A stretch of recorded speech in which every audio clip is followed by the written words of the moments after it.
Hello, mambo vipi? Karibu katika channel yangu Erica ndo jina.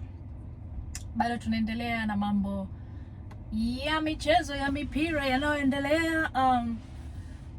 Katika video yangu iliyopita jana nimezungumzia swala zima la dabi kuanza kuchezwa na pamoja na maafikiano kuweza kufikiwa baina ya vilabu viwili kwa msaada wa Rais wetu Samia Suluhu Hassan, na sasa hivi dabi ipo tarehe 25. Sasa swali langu katika video iliyopita nilikuwa najiuliza kwamba je, pamoja na kwamba hayo makubaliano yamefikiwa ya dabi kuchezwa, je, zile hoja muhimu ambazo Young Africans walikuwa nazo mezani zitatimizwa?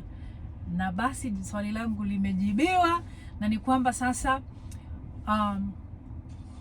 baadhi ya hoja ambazo zilikuwa mezani Yanga walikuwa wanahitaji mabadiliko zimeweza kufanyiwa kazi na baadhi ya viongozi tayari. Wengine wameshajiudhuru, wengine wamesha achishwa kazi.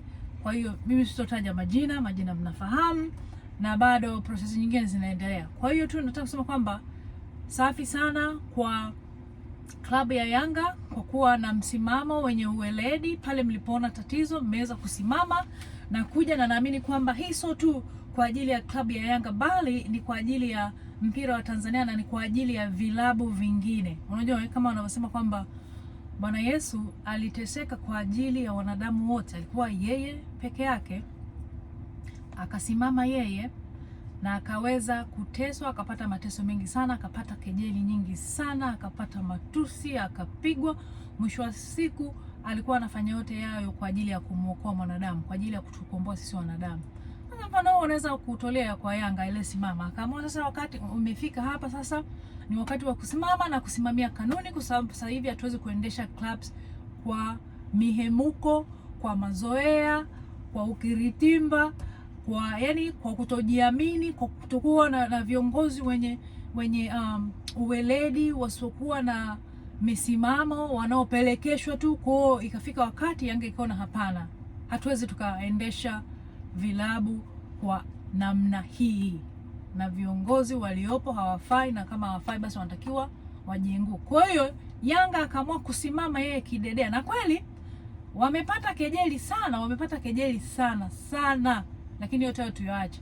Asante sana Young Africans kwa kusimamia uweledi na kusimamia kanuni na kusimamia haki, na haki mmeipata na mtaendelea kuipata na itaendelea kupatikana.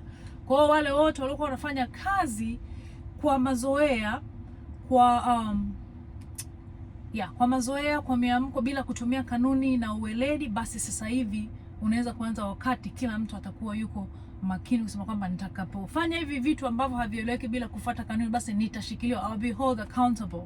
Nitakuwa watu watani hold accountable na nitakuwa responsible kwa haya makosa ambayo nitaenda kuyafanya. Kwa hiyo tutaangalia.